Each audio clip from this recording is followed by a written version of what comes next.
കാണൂ പരസ്യരഹിതമായ ഏറ്റവും പുതിയ എപ്പിസോഡുകൾ. ഞാൻ ഇവിടെ നിന്ന് പോകാം. പോകുന്നതിന് മുമ്പേ ഞാൻ പറയുന്നത് നീ കേട്ടാലും കേട്ടില്ലെങ്കിലും ഒരു കാര്യം ഞാൻ പറഞ്ഞിട്ട് പോയിക്കൊള്ളാം. ഇപ്പൊ 7 ഗ്രഹവും ഒരേ സ്ഥലത്ത് സന്ധിക്കുകയാണ്. വളരെ ആപത്തായ ഒരു കാലമാണിത്. ആ സമയത്ത് കഷ്ടം നിന്നെ വല്ലാതെ ബുദ്ധിമുട്ടിച്ചുകൊണ്ടിരിക്കും.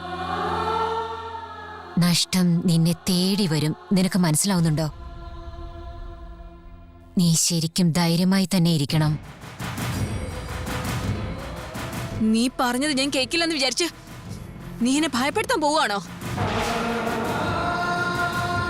നിന്നെ ഭയപ്പെടുത്തിയത് കൊണ്ട് എനിക്കെന്താണ് പ്രയോജനം കുട്ടി? ഒരിക്കലും പ്രസവിച്ച അമ്മ തന്റെ മക്കളെ സംരക്ഷിക്കണമെന്നതല്ലാതെ ഒരിക്കലും അവർക്ക് ആപത്ത് വരണമെന്ന് അവരൊരിക്കലും ചിന്തിക്കുക പോലുമില്ല. ആ 7 ഗ്രഹങ്ങളുടെ സംയോജനം നിനക്ക് തീരാത്ത വേദനകളാണ് നൽകാൻ പോകുന്നത്.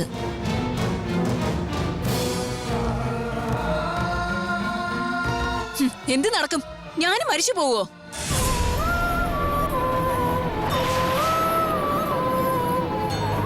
ചോദിക്കുന്നത് നൽകുന്ന ദൈവം ചോദിച്ചാൽ അത് അതുപോലെ തന്നെ തരും. ദോഷകരമായ വർത്തമാനങ്ങൾ അങ്ങനെ പറയാൻ പാടില്ല. നഷ്ടം നിനക്ക് മാത്രമല്ല, നിന്റെ അച്ഛന് കൂടിയാണ് സംഭവിക്കാൻ പോകുന്നത്.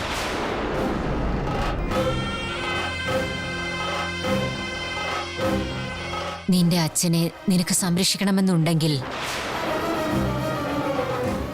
നാളെ മുതൽ നിന്റെ അച്ഛനെ വീട്ടിൽ നിന്നും പുറത്തെവിടേക്കും പോകാൻ സമ്മതിക്കാതിരിക്കുക.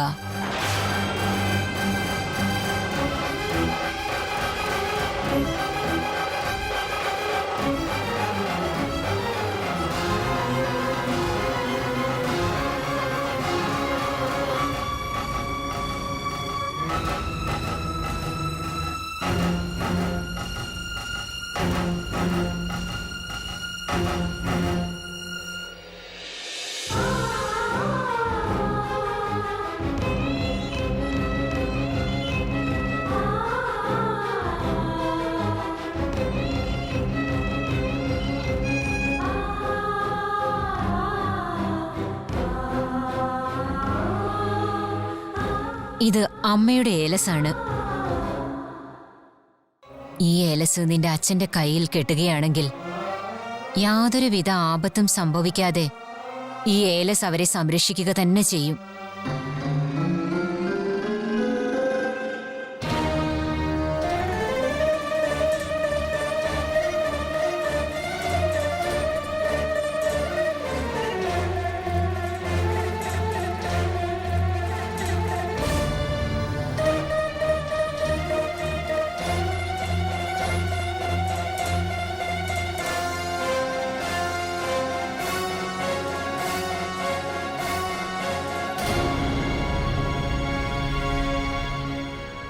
നിന്റെ ഏലസൊന്നും എനിക്ക് വേണ്ട.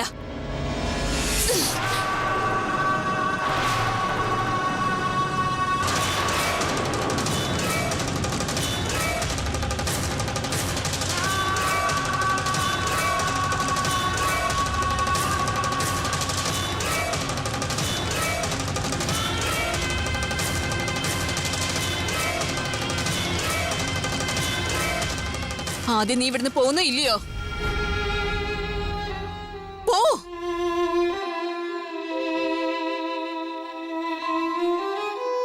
ഉടനെ ഇവിടുന്ന് പൊയ്ക്കോ. പൊയ്ക്കോ, ഇവിടെ നിന്ന് പൊയ്ക്കോ. നിന്നോടല്ലേ ഞാൻ പറഞ്ഞത്? ഒന്നും എനിക്ക് കേക്കണ്ട. പൊയ്ക്കോ, പൊയ്ക്കോ.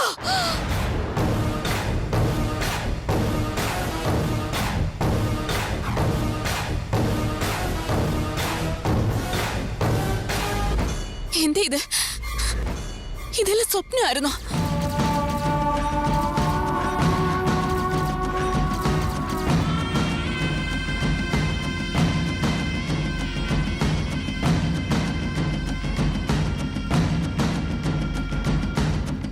എന്താ ഇങ്ങനെ ഒരു സ്വപ്നം കണ്ടത്?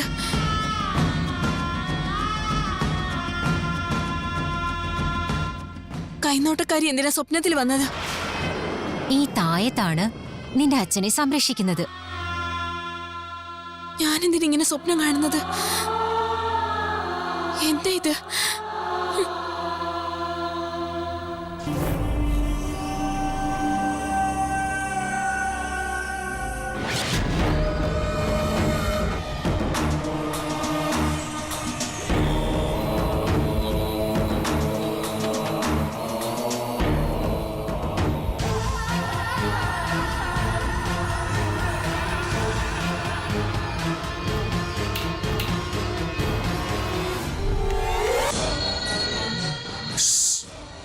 അമ്മ ധ്യാനത്തിലിരിക്കുകയാണ്. ഹലോ, ധ്യാനത്തിലിരിക്കുമ്പോ അത് തടയാൻ പാടില്ല.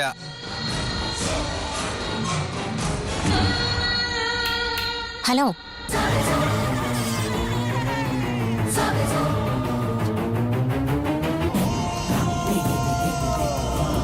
നീ പൂജയും ധ്യാനമൊക്കെ ചെയ്ത് നന്നായിട്ട് ടൈം പാസ് ആവുന്നുണ്ടല്ലോ. വെയിറ്റ് ചെയ്ത് നിന്നെ കാണാനും മാത്രം ഞാൻ അത്ര കുറഞ്ഞ ആളൊന്നും അല്ല. ഇനി എന്താ ചെയ്യാൻ പോകുന്നത്? ഉപദ്രവിക്കുന്നത് അത്ര പ്രധാന കാര്യമല്ല. ഓരോ ഉപദ്രവം ചെയ്തിട്ട് അതിന്റെ തൊട്ട് പിന്നെ അടുത്ത ഉപദ്രവം കൊടുക്കുന്നതാണ് പ്രധാനം.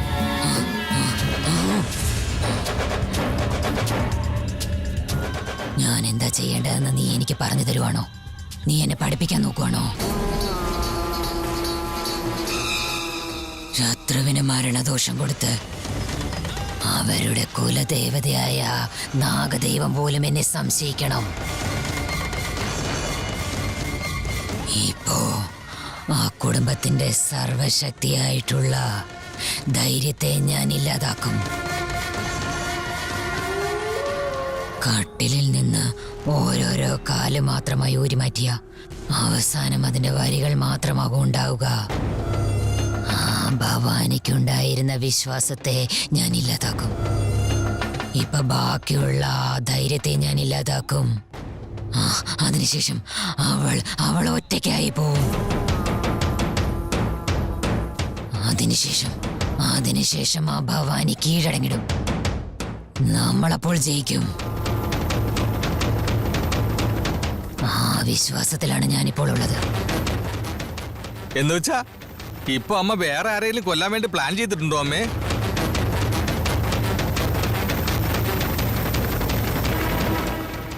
ഇത്രയും നാൾ നീ എന്ത് നടക്കണമെന്നാണ് ആഗ്രഹിച്ചിരുന്നതോ അത് നടക്കാനുള്ള സമയമായി കഴിഞ്ഞു. നിന്റെ ആഗ്രഹം നിറവേറാൻ പോവുകയാണ്. എന്നുവെച്ചാ നീ പറഞ്ഞതുപോലെ എന്റെ ആഗ്രഹങ്ങളൊക്കെ സാധിക്കാൻ പോവാണെന്നോ? എന്റെ തടസ്സങ്ങളെല്ലാം മാറി ഞാൻ രക്ഷപ്പെടാൻ പോവാണെന്നാണ് അമ്മേ. അത് മതി അമ്മേ, അത് മതി, അത് മതി.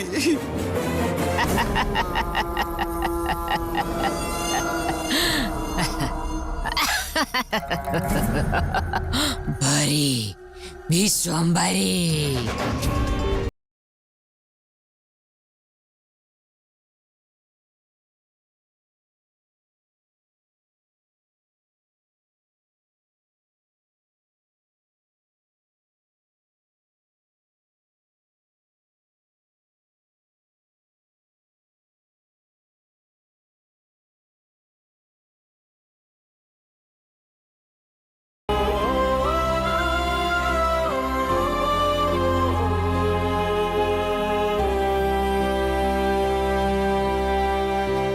അമ്മേ, അമ്മേ,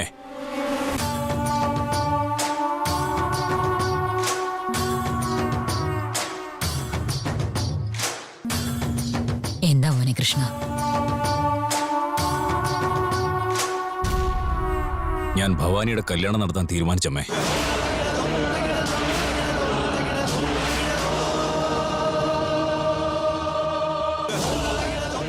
അമ്മയുടെ അഭിപ്രായം എന്താ?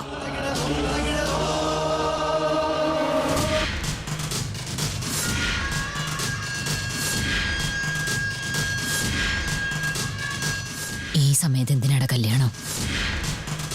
എന്താ പെട്ടെന്ന് ഇങ്ങനൊരു ചിന്ത? അമ്മ ചോദിച്ചാലും ന്യായമില്ല ചേട്ടാ.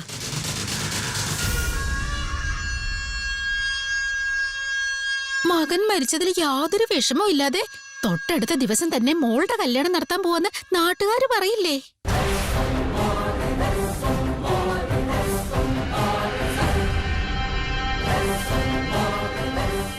എല്ലാവർക്കും ഭ്രാന്താണെന്ന് വിചാരിക്കും ചേട്ടാ. ആരെന്തു വേണമെങ്കിലും കരുതിക്കോട്ടെ, അതെനിക്ക് പ്രശ്നമില്ല.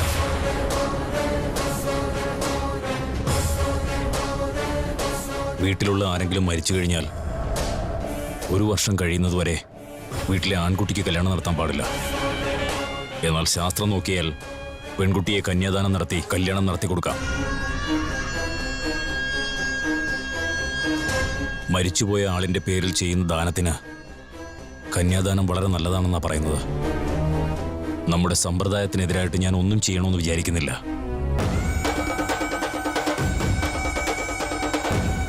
ആൾക്കാർ എന്തു പറയുന്നു എന്നതിനെക്കുറിച്ച് ഓർത്ത് ഭയപ്പെടേണ്ട കാര്യം എനിക്കില്ല. ചേട്ടൻ പറഞ്ഞത് ശരിയായിരിക്കാം.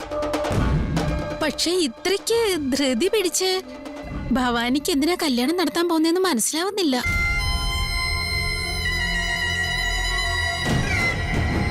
തീരുമാനം പെട്ടെന്നെടുത്തതല്ല ഞാൻ. അതിന്റെ ആവശ്യം വന്നതുകൊണ്ടാണ് വേണ്ടി വന്നത്.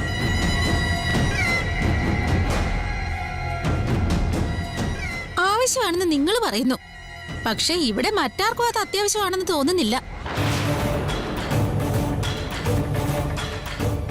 നടക്കുന്ന കാര്യങ്ങളും വരാൻ പോകുന്ന അപകടങ്ങളെക്കുറിച്ച് നിനക്കറിയാമായിരുന്നെങ്കിൽ ഒരിക്കലും നീ ഇതുപോലെ ചോദിക്കില്ലായിരുന്നു. ഈ കൃഷ്ണനാഥ പണിക്കരുടെ മുന്നിൽ വന്ന് നിൽക്കുന്നവരൊക്കെ കൈകൂപ്പി കുമ്പിട്ട് നിന്ന ശീലം. അങ്ങനെയല്ലെങ്കിൽ എന്റെ മുന്നിൽ കൈയും കെട്ടി നിൽക്കേണ്ടി വരും. അങ്ങനെയുള്ളപ്പോ ആരോ എന്റെ വീട്ടിൽ അതിക്രമിച്ചു കയറിയിരിക്കുന്നു. വേറൊരുത്തൻ എന്റെ മകളുടെ കയ്യിൽ കടന്നു പിടിച്ചു.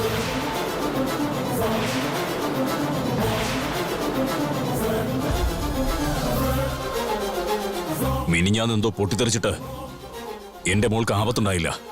പക്ഷേ ഇന്നലെ എന്റെ മകൻ മരിച്ചുപോയി.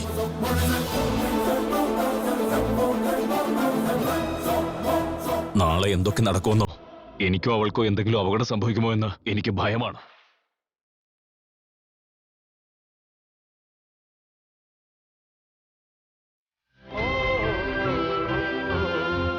ഭവാനിക്ക് 25 വയസ്സാകുന്നതിന് മുമ്പ് ഈ കല്യാണം നടത്തിയില്ലെങ്കിൽ എന്റെ മോൾക്ക് ആയുർദോഷമുണ്ടാവുമെന്നും ഉടൻ തന്നെ കല്യാണം നടത്തണമെന്നും ആ സ്വാമി പറഞ്ഞതാണ്. ഇനി ഒട്ടും താമസിക്കാതെ ഭവാനിക്ക് മംഗല്യം നടത്തണം. മംഗല്യം ഇങ്ങനെ നീണ്ടു പോകുന്നത് കൊണ്ടാണ് ആയുർ രേഖ ഇങ്ങനെ ചുരുങ്ങി വരുന്നത്. ശ്രദ്ധിക്കൂ. എന്തെങ്കിലും പ്രശ്നം ഉണ്ടായതിനു ശേഷം വേദനിക്കുന്നതിന് പകരം അത് വരുന്നതിന് മുൻപ് പ്രശ്നത്തിനൊരു പരിഹാരം കണ്ടെത്തുന്നതാണ് നല്ലത്. അതുകൊണ്ടാണ് ഞാൻ ഇങ്ങനെ ഒരു തീരുമാനമെടുത്തത്. പാരമ്പര്യ ആചാരങ്ങളെക്കുറിച്ചൊക്കെ നിനക്ക് നന്നായിട്ട് അറിയാം. ഞാൻ നിനക്ക് പറഞ്ഞു തരേണ്ട കാര്യമില്ല. നീ പറഞ്ഞതുപോലെ പെൺകുട്ടികളെ കല്യാണം കഴിപ്പിച്ചയക്കുന്നതിൽ തെറ്റില്ല. നിനക്ക് എന്ത് തോന്നുന്നു അത് തന്നെ നീ ചെയ്യേ.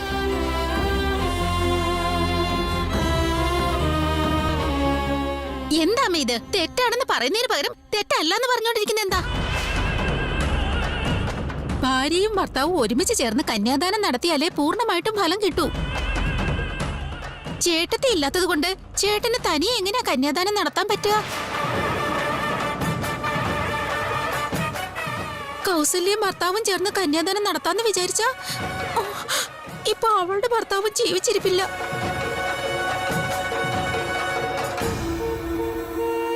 കന്യാദാനം നടത്താൻ ആളില്ലാതെ എങ്ങനെയാ കല്യാണം നടക്കുക?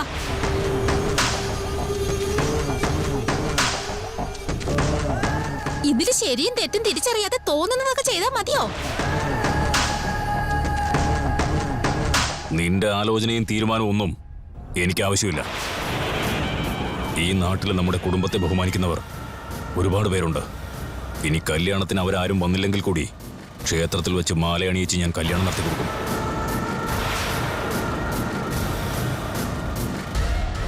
അതുമല്ലെങ്കിൽ രജിസ്റ്റർ മാരേജ് നടത്തി കൊടുക്കും.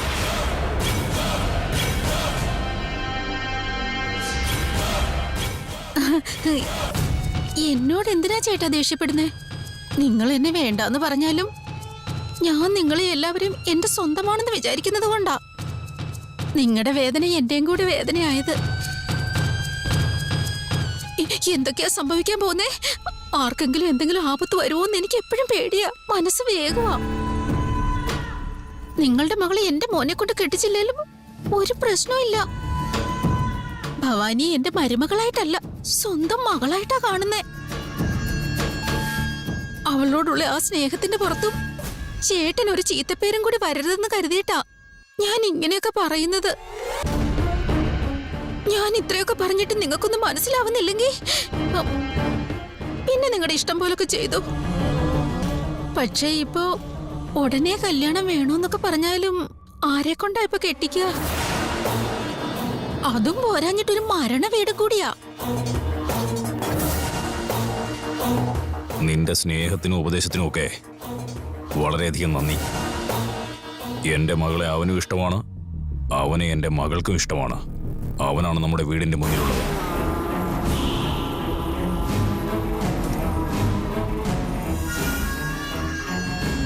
അമ്മേ, ഭവാനിയെ കല്യാണം കഴിക്കാമോ എന്ന് ഞാൻ അർജുനോട് ചോദിക്കാൻ പോവാ.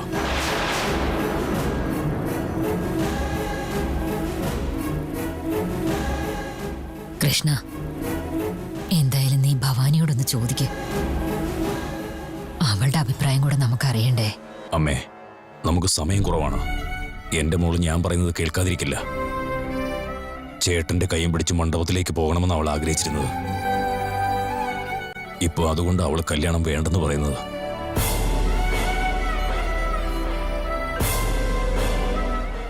കാരണം അവനിപ്പോ ജീവിച്ചിരിപ്പില്ല. ആ വേദന അവളുടെ മനസ്സിൽ നിന്ന് മാറണമെങ്കിൽ ഉറപ്പായും ഈ കല്യാണം നടക്കേണ്ടത് ആവശ്യമാണ്. ഇത് ഭവാനിയുടെ ജീവനെ ബാധിക്കുന്ന കാര്യമാണ്.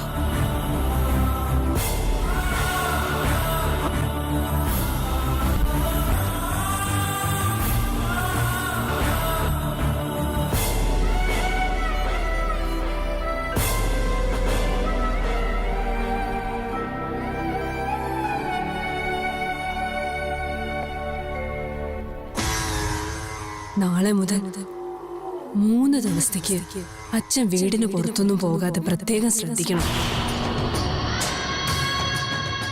ഈ നൂല് അച്ഛന്റെ കയ്യിൽ കെട്ടിക്കൊടുക്കണം. യാതൊരു ആപത്തും സംഭവിക്കാതെ നിങ്ങളുടെ അച്ഛനെ ഇത് സംരക്ഷിച്ചോളൂ. നിന്നെയും വേണ്ട, നിന്റെ ഏലസും എനിക്ക് വേണ്ട.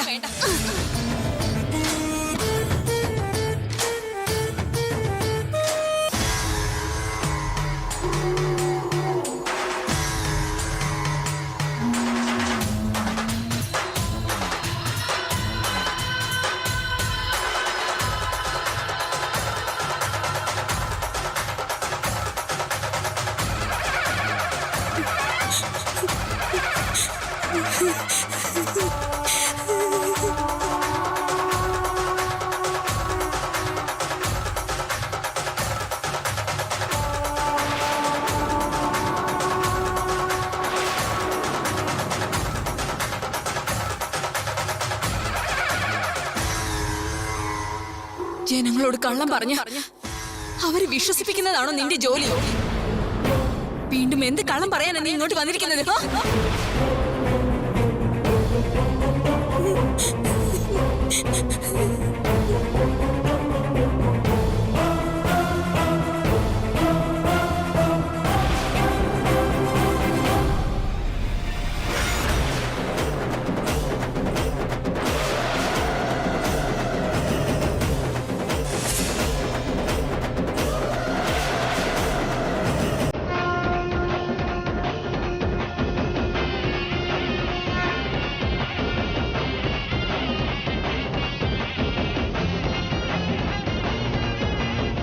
ചേച്ചി, ദേവരെ ഏലസ് താഴെ കിടക്കുന്നു.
സ്വപ്നത്തിൽ കണ്ട ഏലസ് ഇത് തന്നെയാണ്.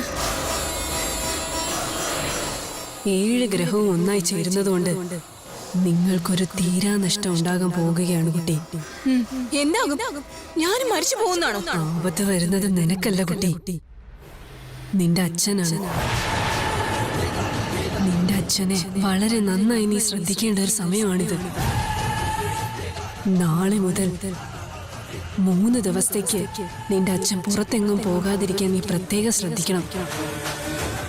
സ്വപ്നത്തിൽ ഞാൻ എടുത്തെറിഞ്ഞ ഏലസ് എനിക്കിപ്പോ കിട്ടിയിരിക്കുന്നത്. അപ്പൊ കൈനോട്ടക്കാരി പറഞ്ഞ എന്റെ അച്ഛന്റെ കാര്യം സത്യമായിരിക്കും.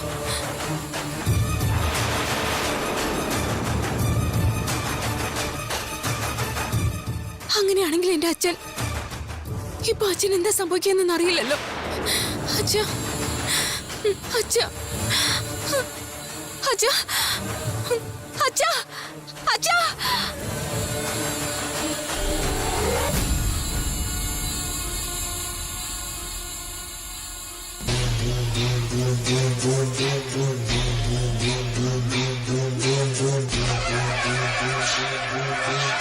അച്ഛ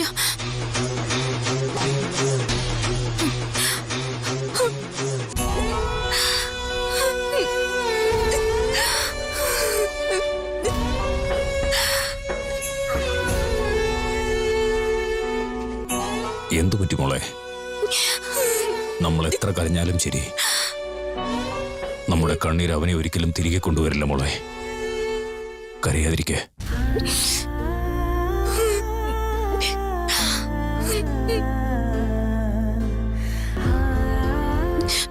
അച്ഛാ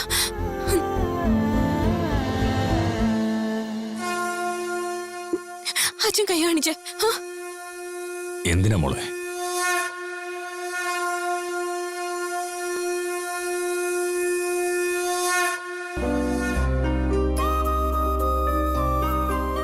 എന്തിനാ മോളെ നീ എനിക്ക് ഏലസ് കിട്ടുന്നേ? 3 ദിവസത്തേക്ക് അച്ഛൻ എന്നോട് പറയാതെ പുറത്തേക്ക് എങ്ങും പോവരുത്. എന്നോട് പറയാതെ വീടിന് പുറത്തു പോലും പോകാൻ പാടില്ല.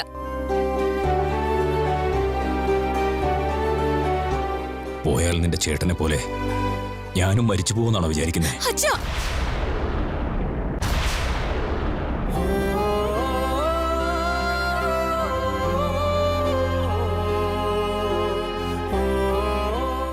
കൃഷ്ണ, നിനക്ക് എന്തെങ്കിലും സംഭവിക്കുമെന്ന് അവൾക്ക് നല്ല പേടിയുണ്ട്. നീ എന്തിനാ വെറുതെ അവളെ വിഷമിപ്പിക്കുന്നേ? ശരി, നീ പറഞ്ഞതുപോലെ ഞാൻ കേൾക്കാം മോളെ. പോരെ? അച്ഛൻ എങ്ങോട്ട് പോയില്ലെന്ന് വാക്ക് തന്നല്ലേ.